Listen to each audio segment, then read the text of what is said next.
Love Stories.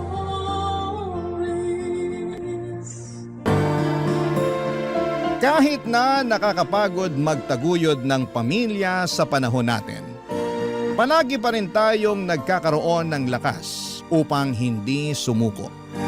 Malaking bagay yon para makapagpatuloy tayo na tuparin at abutin ang ating mga mithiin. Ikaw, kabarangay, meron ka bang tanging hiling?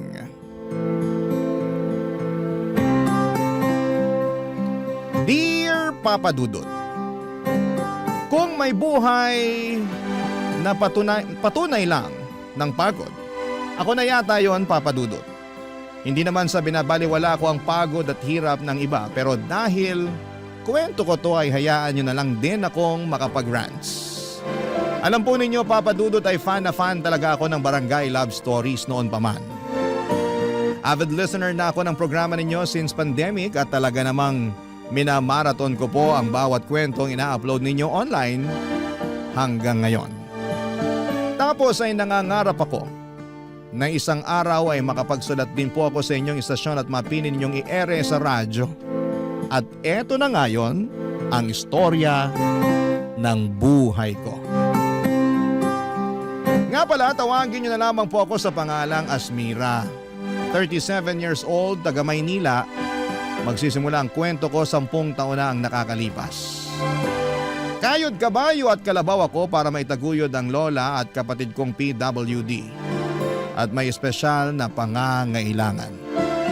Wala rin naman akong ibang maaasahan na mga panahon na yon dahil dalawa lang kaming magkapatid. At ako ang panganay, Papa Dudut. Kaya naman kailangan ko talagang magsikap ng husto kahit nakakapagod.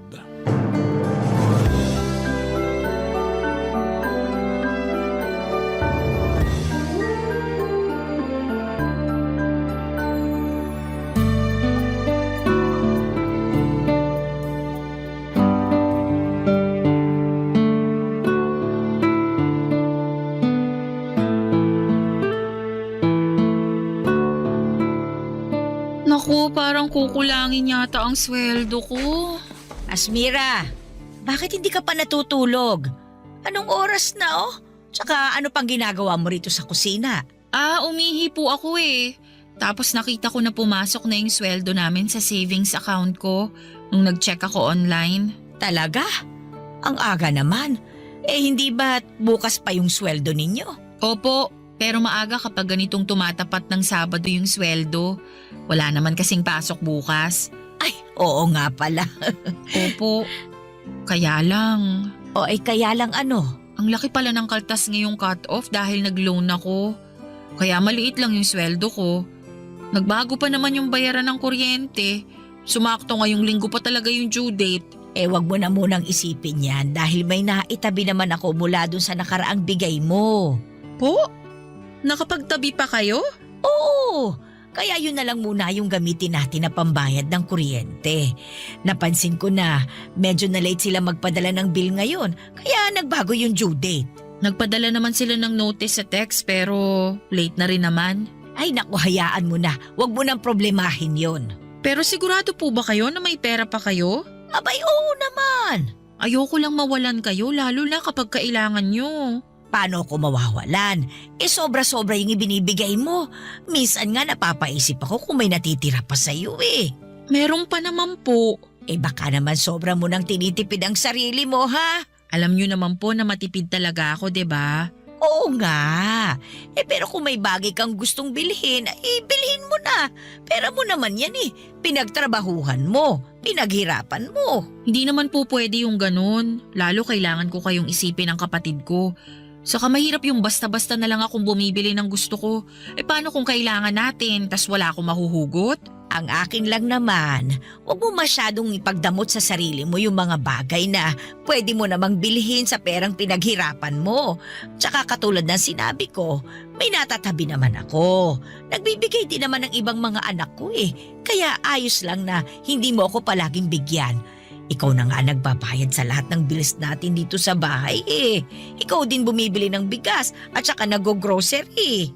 Wala naman po sa akin yun. Ang gusto ko, Mabigyan kayo ng maginhawang buhay ng kapatid ko. Palagi ko kayong iniisip at kasama kayo lagi sa mga plano ko sa buhay. Kaya nga nagpapasalamat ako sa iyo ng husto kasi hindi ka nagsasawa na palagi kaming isama sa mga plano mo sa buhay. Ako po ang dapat magpasalamat dahil sa pag-aalaga ninyo sa kapatid ko. Hindi ko alam ang gagawin kung wala kayo. Sigurado mahihirapan akong magtrabaho kasi wala akong mapag-iiwanan sa kanya. Ay naku, wala yon. Apo ko naman yun eh. At saka pareho ko kayong mahal. Kumusta po pala yung kapatid ko ngayong araw? Di naman po ba naging makulit? Ay nako, nagwala nga kaninang tanghali kasi nagulat doon sa kapitbahay nating nagpatugtog ng ubod ng lakas. Natutulog kasi kaya ayun, sinumpong paggising. Hindi ko nga kagad napakalma, iyak ng iyak tapos naninipa pa. Hala, nasipa po ba kayo, Lola? Oo, pero hindi naman masyadong malakas. Grabe naman. Nagulat kasi siya eh. Ako nga rin nagulat. Patulog na rin ako noon kasi katatapos lang namin kumain. Kasalanan ng kapitbahay natin. Pero alangan namang sisihin ko sila, hindi ba? Birthday kasi nung isang anak, kaya nagkantahan. Kaya lang, ewan ko ba naman sa ibang mga tao, walang pakundangan kung mag-ingay. Akala yata sa bundok sila nakatira ng 1 kilometro pagitan sa mga kapitbahay eh. Parang kilala ko na kung sino sa mga kapitbahay natin yang maingay. O sino pa nga ba? Di pinabarangay natin kamakailan lang. Ay, grabe po talaga. Pero paano nyo napatahan yung kapatid ko? Yun, binigay ko yung teddy bear na binili mo sa kanya. Ang sabi ko, kapag hindi niya yun inalagaan kasi panay ang iyak niya, ay iiyak din yun. Awa naman ng Diyos tumigil sa kaiiyak yung kapatid mo. Tapos nakita ko na lang na yakap-yakap niya yung teddy bear. Mahal na mahal niya yun kasi bigay mo. Ay, pero apo, gabi na, matulog ka na. Bukas na lang tayo magkwentuhan. Tutal, wala ka namang pasok eh. Opo, salamat po ulit sa walang sawang pag-aalaga sa kapatid ko ha. At sa akin na rin, Lola. Wala yun. Pareho ko kayong mahala po.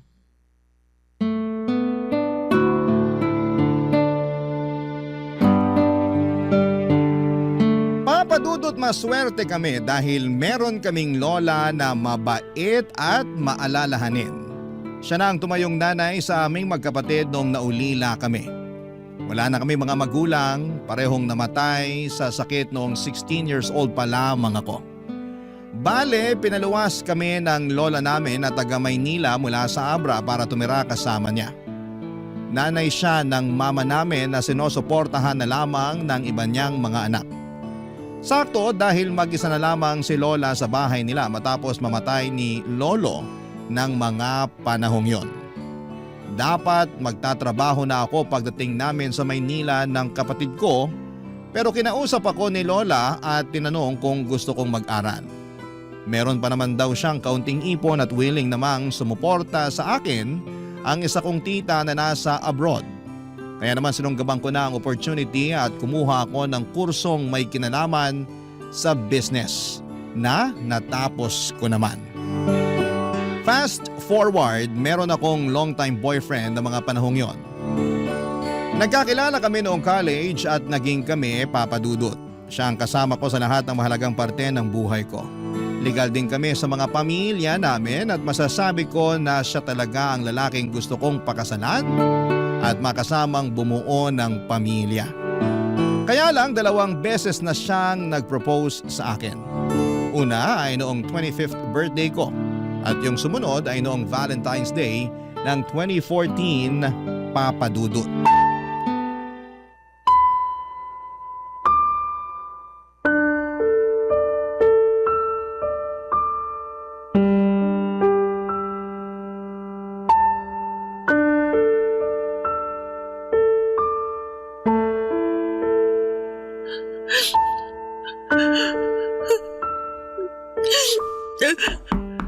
Asmira!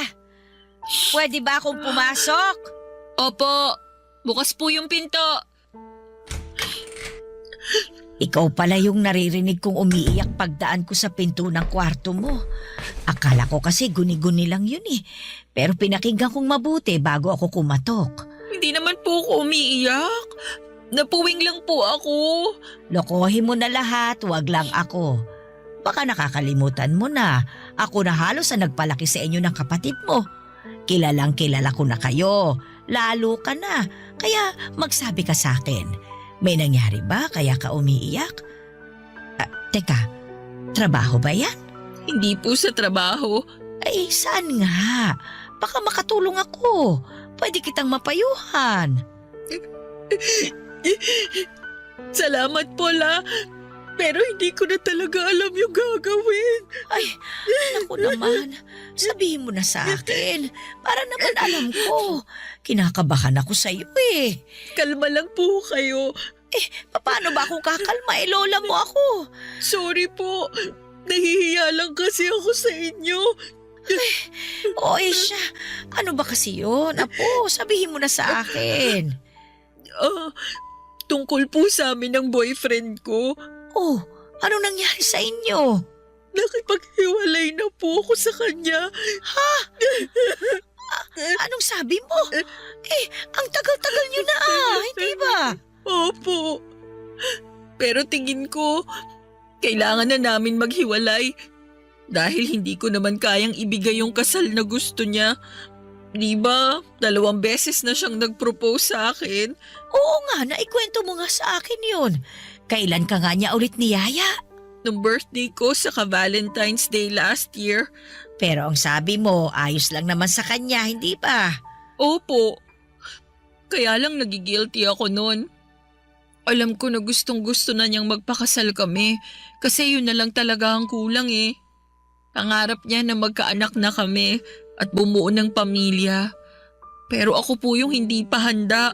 Paanong hindi pa handa? Nasa tamang edad ka na naman para mag-asawa. Ayoko pa pong magpakasal kami kasi mahahati yung atensyon ko sa pag-aalaga at pagtataguyod sa inyo ng kapatid ko. Ayaw pa naman niyang tumira kami rito pag nagpakasal kami kasi gusto niya doon na raw sa bahay na iririgalo sa kanya ng parents niya. Kinausap ko siya na hindi pa ako handa. Sabi niya naiintindihan niya, lalo na alam naman niya ang sitwasyon natin. Saka kilala niya kayo ng kapatid ko, kaya tiwala akong maiintindihan niya. Kaya lang kanina, inopen niya uli yung naiinggit siya sa katrabaho niya na may anak na raw at nakaschedule na yung binyag. Sakto, kinuha siyang ninong. Tapos tinanong niya kung hanggang kailan ba daw siya maghihintay na maging handa ako para magpakasal sa kanya. Hindi ko siya nasagot. Tapos doon na kami nagtalo. Marami siyang sinabing masakit sa akin. Pinapili niya pa ako kung kayo ng kapatid ko o siya. Siyempre mas pinili ko kayo. Kaya nakipaghiwalay na lang ako sa kanya. Ay, grabe naman yung pinapili ka niya. Pero apo, pasensya ka na rin ha. Kasi pakiramdam ko kasalanan namin ng kapatid mo kung bakit hindi ka pa makapag-asawa. Masyado ka kasing nakatali sa amin at sa mga responsibilidad mo sa pamilya natin. Wala po kayong kasalanan. Pinili ko kayo kasi pamilya ko kayo at mahal ko kayo. Nalulungkot lang ako dahil akala ko naiintindihan niya ako. Ang tagal na namin pero hindi pa rin pala. Sa bagay, hindi ko rin naman siya pwedeng paghintayin ng matagal. Lalo wala pang kasiguraduhan kung kailan ako magiging handa. Mas priority ko kasi talaga kayo ng kapatid ko. Salamat, apo. Pero nakakapanghinayang lang talaga yung tagal ng relasyon ninyo. Mabait naman yung batang yun. Akala ko ngayon siya na talaga ang mapapangasawa mo. Ako rin naman po. Pero siguro ganun talaga. Kailangan ko na lang mag-move on. At least, hindi na siya maiinip sa paghihintay sa akin. Ay, kaya nga lang. Hindi ko pa rin talaga mapigilang hindi malungkot. Kung nalulungkot kayo kasi mas pinili ko kayo ng kapatid ko kaysa sa kanya, wag na po. Sinasabi ko sa inyo na sa ngayon, hindi ko talaga priority ang pag-aasawa. Saka Lola, kung talagang mahal ka, hindi ka pa pipiliin, di ba? Kaya naisip ko na Baka sign na nga yun para maghiwalay kami. Oo, mahal ko pa rin siya. Pero hindi sapat yung pagmamahal na yun para manatili pa kami sa relasyon. Hayaan nyo na, makaka-move on din naman po ako.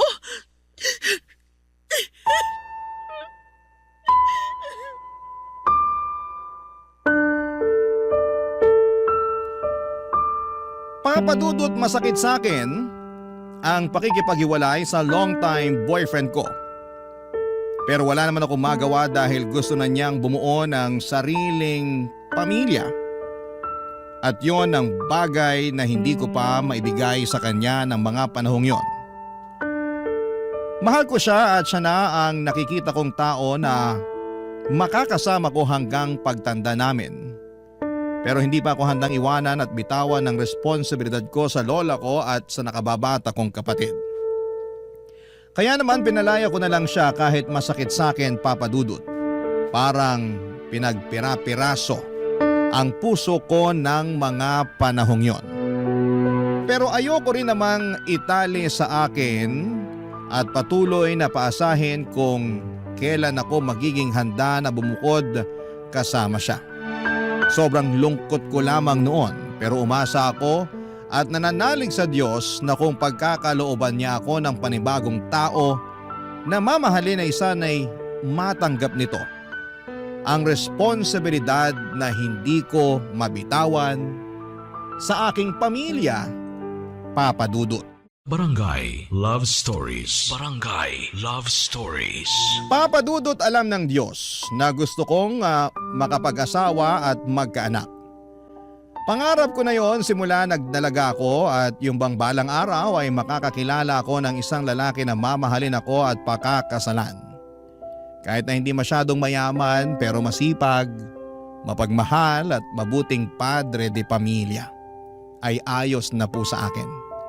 Kaya lang dahil sa paghihiwalay namin ng long-time boyfriend ko, aminado akong nagduda ako sa aking sarili kung may chance ba akong makapag-asawa at matupad ang pangarap kong magkapamilya. Pero 6 na buwan pagkalipas ng breakup namin ng ex ko ay meron akong nakilalang lalaki online. Nag-click kami at hindi nagtagal ay nagkita ng personal. Call center agent siya na nagtatrabaho sa Ortigas, Papa Dudut. Guwapo at katulad kong single na naghahanap ng bagong pag-ibig. Pagkatapos ng una naming pagkikita, sinabi niya sa akin na gusto niya akong ligawan. Bagay na pinayagan ko naman. 1 buwan na niya akong nililigawan nang magdesisyon akong isama siya sa bahay namin para ipakilala sa lola at kapatid ko. Okay naman yung naging pagkikita nila, kaya lang makalipas ang 1 araw ay mayroon pong nangyari, Papa Dudut.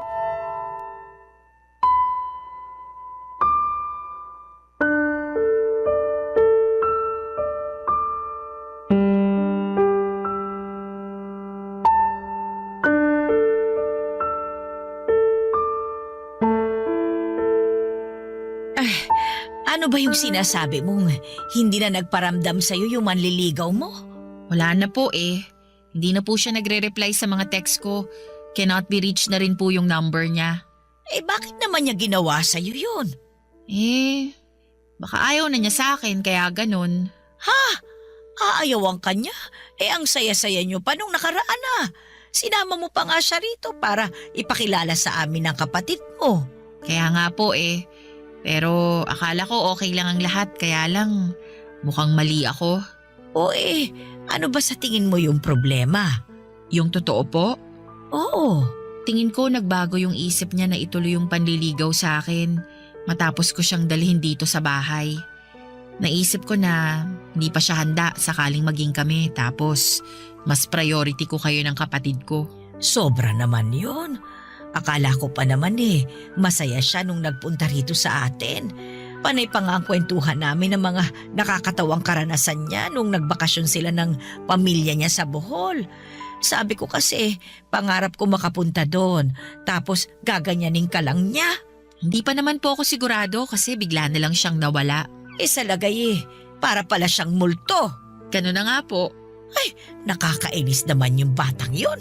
Pero feeling ko nagulat din siya sa kapatid ko nun. Bakit? Hindi ba niya alam na may kapatid kang may espesyal na pangangailangan? Alam naman po kasi kinakwento ko naman sa kanya. Kaya lang, iba pa rin po pag personal na. Akala ko pa naman ni seryoso siya sa'yo. Na siya na yung susunod mo magiging boyfriend. Ay, ang buhay talaga, oo. May mga tao talaga na sa salita lang magaling. Yun nga la eh. Wala naman siyang sinabi sa akin na ayaw niya na pala. Sa lagay, huhulaan ko pa pala. Sakit nun ah. Patunay lang yan na hindi siya ang lalaki para sa'yo. Kaya lang nahulog na po ako sa kanya. Kahit paano naging masaya ako sa isang buwan naming pag-uusap. Naramdaman ko na mahalaga ako sa kanya nung niligawan niya ako.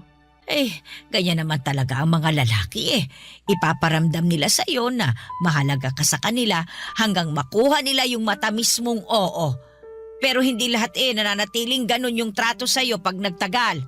Ang iba sa kanila nagbabago kasi nagiging kampante na dahil nakuha ka na nila. Dapat sa mga ganyang lalaki hindi iniiyakan ng matagal. Mga bahagang buntot. Parang nawawala na po ako ng pag-asa na makakakilala ng lalaking seseryoso sa akin. Naniniwala naman ako na merong darating. Pagod na rin po kasi akong maghanap. Huwag ka na munang maghanap, Apo. Hayaan mo lang na ang kapalaran ang kumilos. Naniniwala ako na kung para sa iyo ibibigay sa iyo. Tingnan mo nga kami ng lolo mo nung nabubuhay pa siya. Hindi ko yan gusto. Ayaw ko nga dyan kasi nuknuka ng yabang. Yung pala siya yung lalaking nakatadhana na mapangasawa ko. Sa tinagal-tagal ng panahon, nakita ko na hindi naman pala mayabang ang lolo mong yun. Mabait siya, mapagmahal at maalalahanin. Hindi nga lang kagwapuhan pero pwede na. Lola naman Nagsasabi lang naman ako ng totoo. Sige po kayo, baka biglang magmulto si Lolo. Sabi niyo nun, gustong-gusto niya palagi na sinasabihan ng gwapo. Ay siya lang ba? Akala ko lahat ng mga lalaki gwapong-gwapo sa sarili. Grabe kayo. Biro lang. Tsaka biro lang din naman yung hindi kagwapuhan yung lolo mo. Kasi para sa akin, siya na yung pinakagwapo sa lahat.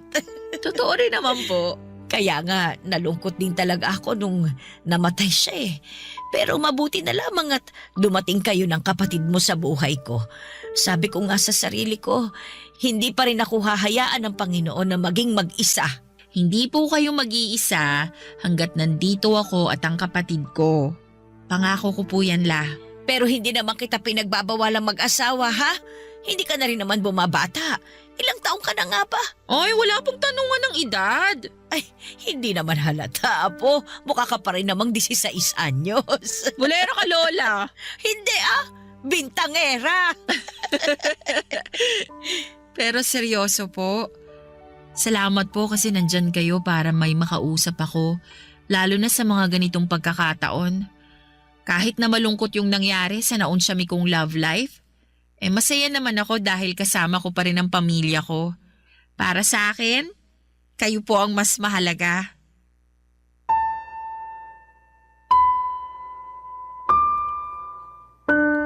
Papadudot doon ko na pagtagpi-tagpi ang lahat. Na baka kaya ako ginost nang nanliligaw sa akin ay dahil nakita niya ang sitwasyon ng kapatid ko at natakot siya sa responsibilidad na kaakibat ng pakikipagrelasyon sa akin. Noong gabi kasi na dinala ko siya sa bahay upang ipakilala kina Lola ay nagtantrums ang kapatid ko. Umiyak ito at nagwala at hindi siya mapatahan ni Lola.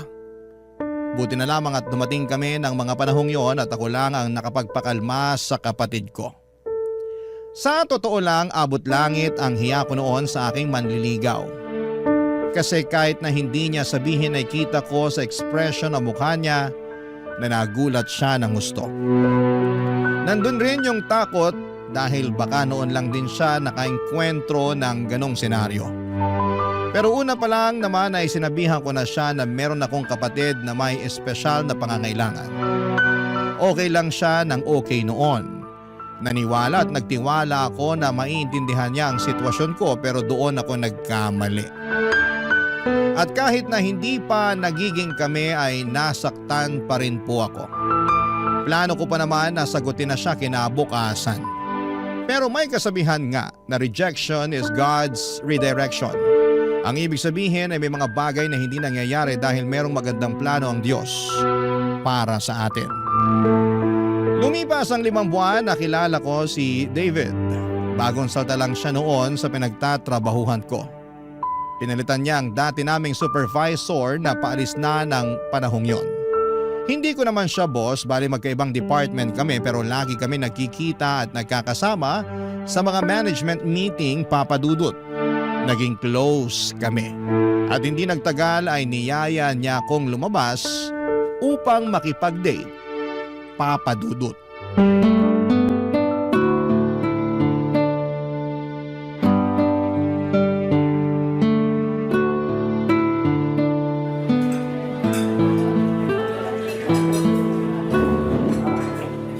Naku, ang sosyal naman dito sa restaurant na pinagdalhan mo sa akin, David. Di ba, sabi ko gusto kita i-date? Siyempre, naghanap talaga ako ng magandang restaurant na pwede kong pagdalhan sa'yo. Seryoso ka pala talaga sa sinabi mo na gusto mong mag-date tayo? Oo naman. Pareho naman tayong single. Kumbaga, walang sabit. Saka, hindi naman kita yayain kung wala akong dahilan. Anong dahilan? Alam ko na hindi pa matagal simula nung nagkakilala tayo. Pero napalapit ka na sa akin. Yung totoo, nagustuhan na kita nung unang araw pa lang na nakita kita. Maraming bagay yung hinangaan ko sa'yo, lalo na sa pagiging profesional at magaling mo sa trabaho natin. Napaka-passionate mo sa mga bagay na ginagawa mo. Simula nun, lalo ko napatunayan sa sarili ko na hindi lang pala kita basta gusto. Mahal na kita, Asmira. Ha? Kaya nga kita niyaya makipag-date para formal na hingin yung permiso mo na manligaw ako sa'yo. Pero, David, Pero ano? hindi pa ako handang magpaligaw. Ah, ganun ba? Oo, sorry, pero ano kasi, yung totoo, gusto na rin naman kita. Kaya lang natatakot ako na baka pag nakilala mo na ako ng husto, ayawan mo na lang ako bigla sa dulo. Anong ibig mo sabihin? Dediretsuhin na kita ah. Hindi pa ako ulit handang magpaligaw kasi priority ko ang pamilya ko. Pero hindi ko naman pinagbabawalan yung sarili ko na ma-in love. Kaya lang, nandun pa rin yung takot na baka pag napalapit na ako sa iyo ng husto, iwan mo rin ako katulad ng ginawa sa akin ng long-time boyfriend ko at nung naunang manligaw sa iyo. Iniwan nila ako kasi hindi nila matanggap yung responsibilidad ko sa lola at kapatid ko na may special needs. May kapatid ka na may special needs? Meron.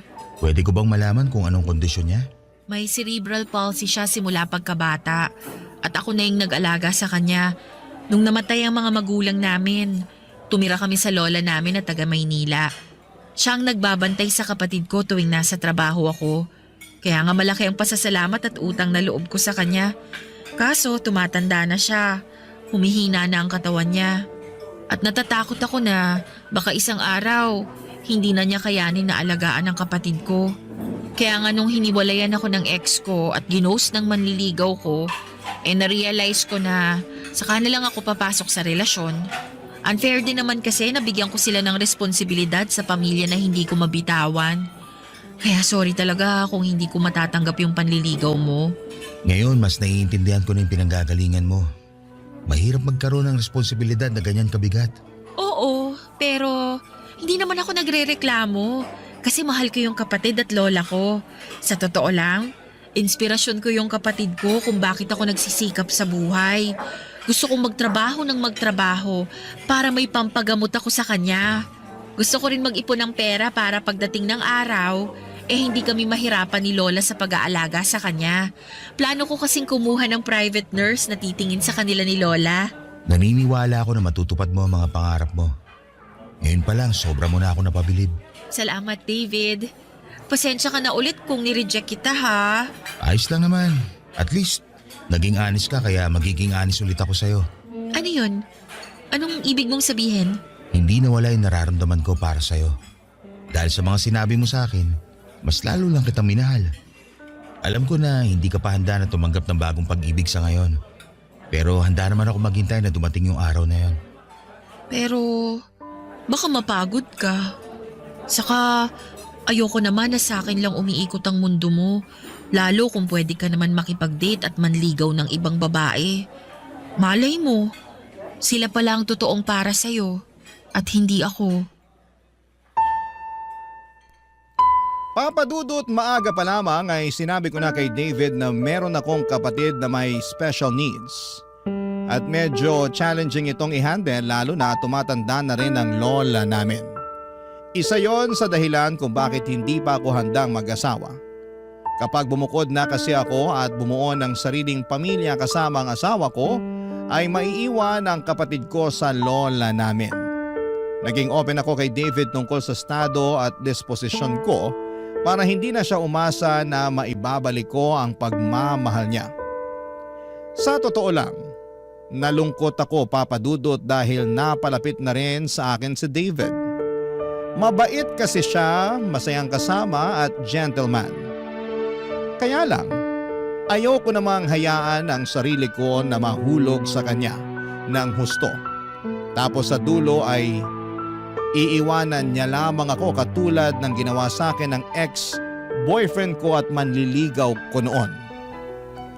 Papa Dudut, ayoko na ulit masaktan. Kaya naman nag-focus na lamang ako sa pagtataguyod ng aking sarili at ng aking pamilya. Sila ang mahal ko at sa kanila ako dapat na mag-focus, Papa Dudut. Barangay Love Stories. Barangay Love Stories. Papa Dudut, Valentine's Day ng 2016 nang dalhan ako ni David ng isang malaking bouquet ng red roses. Gulat na gulat ako dahil wala naman akong inaasahan sa kanya ng mga panahong yon. Nagkasundo na lamang kasi kami na maging magkaibigan lalo na at hindi pa ako handang magkaroon ng panibagong karelasyon. Tinanggap ko na lamang na baka hindi na ako makapag-asawa pero pinangako ko naman sa sarili ko na bibigyan ko ng maganda at komportabling buhay ang lola at kapatid ko. In fact, pinag-iisipan ko na nga na mag-abroad noon.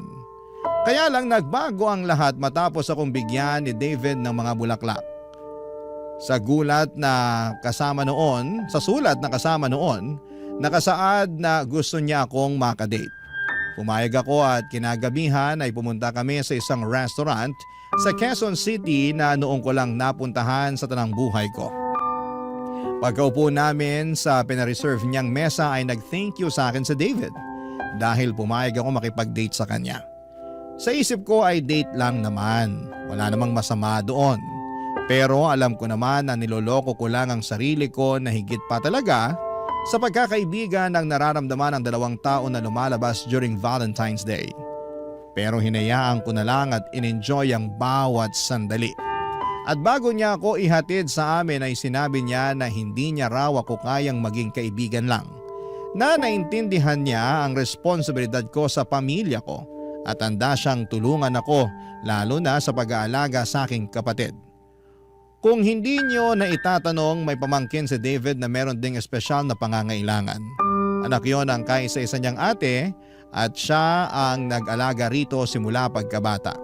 Kaya naman pamilyar si David sa pag-handle sa mga ganong klase ng sitwasyon. Pero hindi pa rin ako kumbinsido kaya pinapunta ko siya sa bahay kinabukasan upang ipakilala sa lola at kapatid ko. At doon ko nakita na nagsasabi siya ng totoo. Dahil bukod sa akin ay siya lang ang nakapagpaamo sa kapatid ko noong sinumpong ito at ayaw tumigil sa pag-iyak. Kung hindi naman sinusumpong ang kapatid ko ay magkasundo sila ni David, Papa Dudut. Unti-unti ay lalo akong nahulog sa kanya hanggang sa pumayag na akong magpaligaw. 1.5 buwan ang nagdaan nang sagutin ko si David. Naging kami at sa loob ng 1 taon naming magkarelasyon ay masasabi ko na mapalad ako dahil dumating siya sa buhay ko. Nangako si David na kahit mag-asawa na kami ay hindi namin kakalimutan ang responsibilidad ko sa aking kapatid. In fact, napagkasunduan namin na sa bahay pa rin ni Lola tumira. Kaya noong June 2017 ay nag-propose ng kasal sa akin si David. Bagay na hindi ko na tinutulan. Sa susunod na taon ng 2018 ang plano naming pag-iisang dibdib, kaya lang makaraan ng 2 buwan simula nang ma-engage kami ay mayroong nangyari na kapwa namin hindi inaasahan. At yon ay nung nagkasakit ng malubha ang kapatid ko na sa huli ay hindi kinaya ng mahina niyang katawan. Papa Dudo, tuluyan ang kinuha sa akin ang pinakamamahal kong kapatid na siyang angkla ko sa buhay na ito.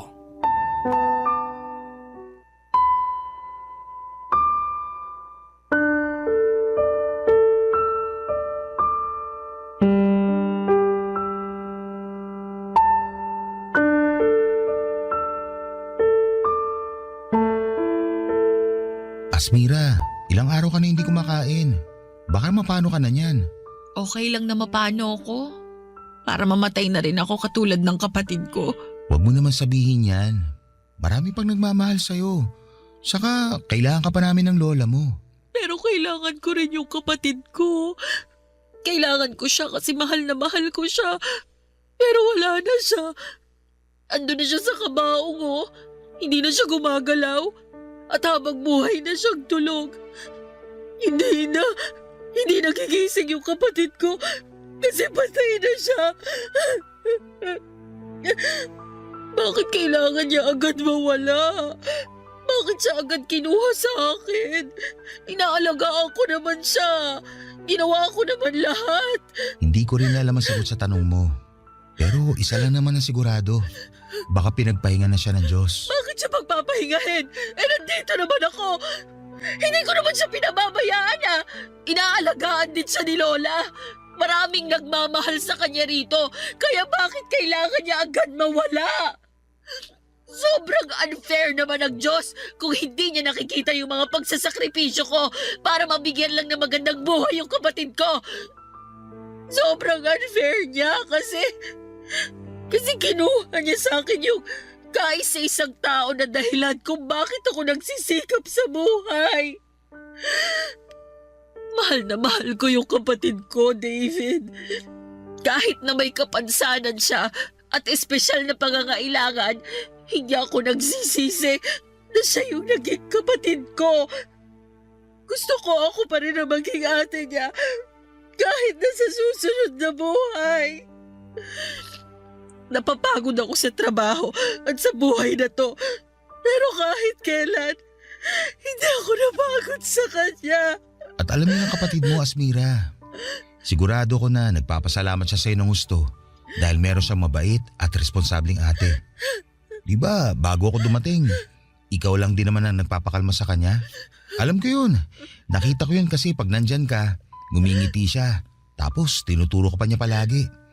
Patunay lang yun na sobrang malapit siya sa'yo. Oo, tapos hindi ko na ulit makikita yung ngiti niya. Yung maganda niyang mukha. Hindi ko na maririnig yung boses niya at yung mga pag-ungol niya pag may tinuturo siya na gusto niya na kunin. Pati yung tawa niya pag masaya siya. Lahat yun. Kasama na niyang malilibing. Hindi ko na makikita ang kapatid ko dahil wala na siya sa piling namin ni Lola habang buhay. Naniniwala ako na kahit hindi na natin siya kasama sa buhay na to, mananatili pa rin siyang buhay sa mga puso natin. Alam mo, kahit na sandali pa lang kami nagkakasama ng kapatid mo naging malapit na rin siya sa akin. Napamahal na ako sa kanya kaya nga sobrang sakit din sa akin itong biglaang pagkawala niya. Pero alam ko, naniniwala ako, nakasama pa rin natin siya anumang mangyari. Hindi nga lang natin siya nakikita, pero hindi naman talaga siya nawala. Iisipin ko na lang na nakapagpahinga na siya sa piling ng Diyos. Na wala siyang sakit na nararamdaman at nararanasan para kahit paano mapanatag ako at mabigyan ng konting peace of mind sa pagkawala niya. Thank you, David, ha? Sa lahat-lahat. Sa pagmamahal sa kapatid ko. Sa pagtrato sa kanya ng tama at mabuti. Sa mga tulong mo sa amin ni Lola, lalo nung araw na iniwan na kami ng kapatid ko. Sobrang down ako noon kaya hindi ko na alam yung gagawin. Buti andyan ka para ayusin yung mga papeles niya at pagbuburulan. Maliit na bagay lang yun kumpara naman sa pagsasakripisyo mo para sa kapatid mo nung nabubuhay pa siya. Walang kaso sa akin ng tumulong, lalo na't mahal ko ang kapatid mo. Salamat pero hindi maliit na bagay yung ginawa mo at patuloy mo pa rin ginagawa. Kaya salamat talaga. Hindi ko alam ang gagawin ko kung sakaling wala ka. Hindi ako mawawala. Palagi ako nasa tabi mo para tulungan at damayan ka. Tandaan mo, hindi ka na nag-iisa. Oo, lagi kong tatandaan yan. Buti naman. Pwede bang kumain ka na? Nag-aalala na ako sa'yo eh. Wala pa rin akong gana eh. Pero sige, susubukan ko. Kakain ako kahit konti. Papa Dudut, ang sakit-sakit mawala ng kapatid. Hindi ko alam kung paano pa ako uusad ng mga panahong yon. Masyado rin kasing mabilis sa mga pangyayari at nagkaroon siya ng pulmonya at nagkaroon ng komplikasyon. Hindi na naagapan at hindi namin nakalain na kukunin na pala ng Diyos sa amin ang kapatid ko. Matagal na namang mahina ang katawan niya kaya mabilis siyang magkasakit, Papa Dudut. Pero naaagapan namin yon kaya gumagaling siya. Kaso sinabi na rin ng doktor na kusa nang bumigay ang katawan ng kapatid ko at wala na akong nagawa nung agawin siya ng kamatayan. Pakiramdam ko po noon ay gusto ko na rin mamatay lalo't wala na ang angkla ko.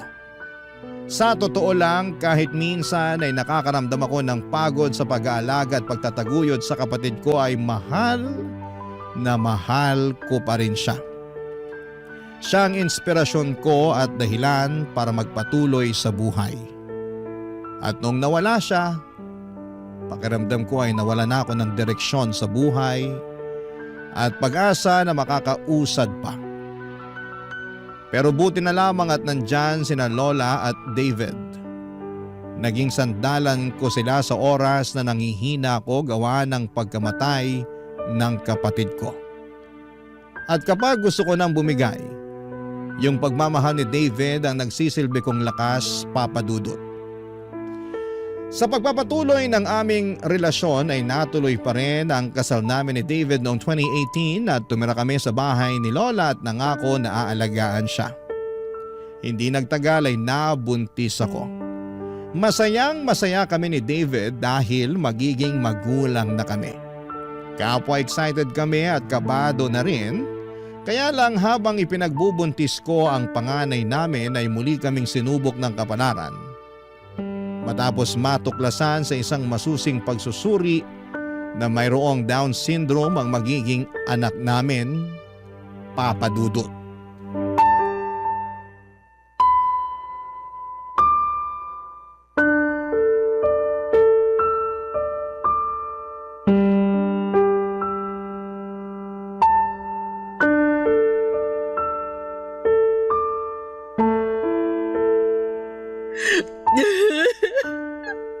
Han, paano? Baka mapano ka naman. Nag-aalala ako sa'yo eh. Ang hirap lang kasing tanggapin, Han. Bakit sa anak pa natin nangyari yun? Bakit siya pa? Iniingatan ko naman siya eh. Pero bakit? Hindi ko rin alam pero alam ko iniingatan mo siya. Siguro ganun talaga. Tingin mo, pinarurusahan tayo ng Diyos? Kaya binigyan niya tayo ng anak na may espesyal na pangangailangan? Hindi ah. Hindi. Pero bakit nga kasi yung anak pa natin? Ewan ko Han. Pero naniniwala ako na walang bata ang deserve na makatanggap ng ganong sakit. Oo, kasi alam kong mahirap dahil napagdaanan na yun ng kapatid ko at ng pamangkin mo. Natatakot lang ako para sa anak natin. Lalo na't hindi na magiging normal sa kanya ang lahat. Simula pa lang sa araw na isilang siya sa mundong to. Natatakot din naman ako pero kailangan pa rin nating tatagan ang loob natin. Hindi pwede na tayo mga magulang niya ang unang-unang panghihinaan. Hindi kawawang anak natin dahil may espesyal siyang pangangailangan. Magiging kawawa lang siya pag pinabayaan natin siya. Tama ka. Totoo lahat ng mga sinabi mo. Pasensya ka na sa akin. Hindi ko naman intensyon na maapektuhan ng husto sa nalaman natin eh. Naiintindihan ko yung takot mo bilang nanay. Takot din naman ako pero kung hahayaan natin na kainin tayo ng takot na yun, hindi natin maibibigay yung best natin bilang magulang sa magiging anak natin. May dahilan kung bakit pareho tayo nagkaroon ng karanasan sa pag-aalaga na may mga special na pangangailangan. Ikaw sa kapatid mo at ako naman sa pamangking ko. At ngayon na special din na magiging baby natin, sigurado ko na hindi na tayo mahihirapan. Kung mahirapan man, napag-aaralan naman ang lahat eh. Basta tutukan lang natin si baby at huwag pabayaan.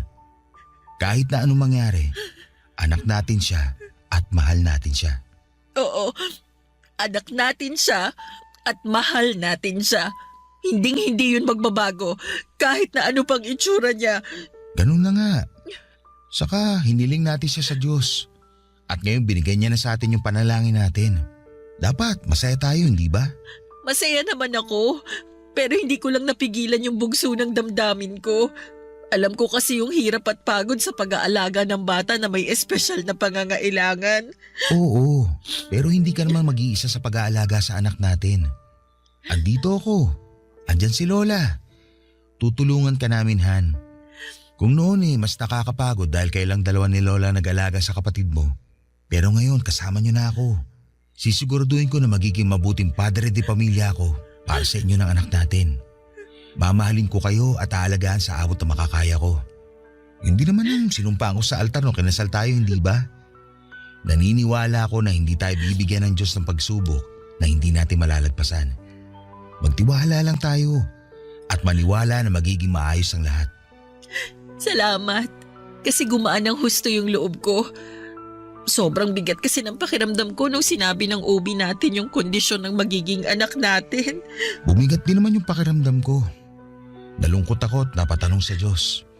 Pero habang nasa biyahe tayo kanina, narealize ko na mas kailangan tayo ng anak natin kaysa habang buhay na isipin kung bakit sa dinami-rami ng mga masamang tao sa mundo, siya pa talaga yung binigyan ng ganong sakit.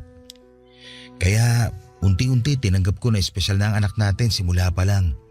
Alam mo ba, nung sinabi mo sa akin na buntis ka, mas lalo lang siya naging espesyal para sa akin. Kaya hindi na importante magiging kalagayan niya paglabas niya sa sinapupunan mo. Basta, kahit na anong mangyari, hindi ko kayo pababayaan ng anak natin. Kahit na wala pa yung anak natin, hindi mo naman kami pinabayaan ni Lola. Thankful kami kasi dumating ka sa buhay namin. Thankful ako lalo dahil naging asawa kita. Salamat talaga, Han. Walang anuman yun. Thankful din naman ako kasi naging asawa kita. Kaya huwag ka na masyado malungkot ha. Kakayanin natin to. Kakayanin natin. Basta magkasama tayo.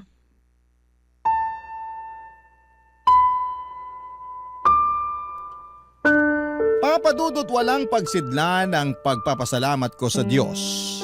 Dahil ibinigay niya sa akin si David at hinayaan niya itong maging asawa ko. Napakapalad ko sa kanya dahil hindi lang siya mabuting asawa kundi responsable ding padre di pamilya. Dahil nandyan siya ay mas gumaan ang lahat sa akin. At alam ko na wala akong hindi kakayanin dahil nasa tabi ko lamang ang lalaking pinakamamahal ko. Totoo nga ang sinabi ni Lola na kusang darating ang tao na para sa iyo pag hinayaan mong gumawa ng paraan ng kapalaran. Tungkol naman sa baby namin, pinanganak namin siyang may Down syndrome. Pero kahit na may espesyal siyang pangangailangan ay malusog ang anak namin. At simula pa lang noong araw na isinilang ko siya ay marami na ang nagmahal sa kanya. Sa kasalukuyan, kami ni Lola ang magkatuwang sa pag-aalaga sa anak namin ni David habang nasa abroad ang mister ko. Noong 2022 kasi ay nabigyan siya ng opportunity na makapag-ibang bansa. Ako naman ay nag-work from home sa gabi bilang virtual assistant.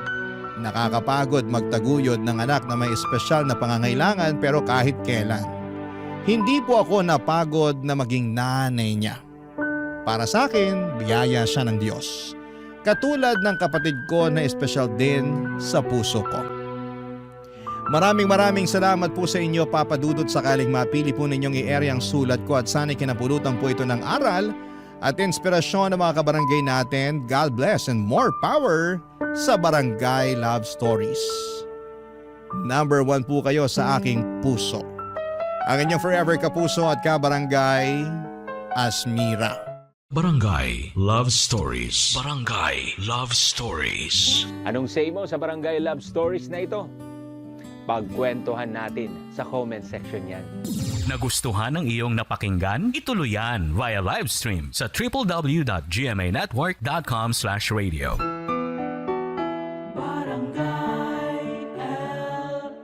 In Mega Manila, 97.1. Forever.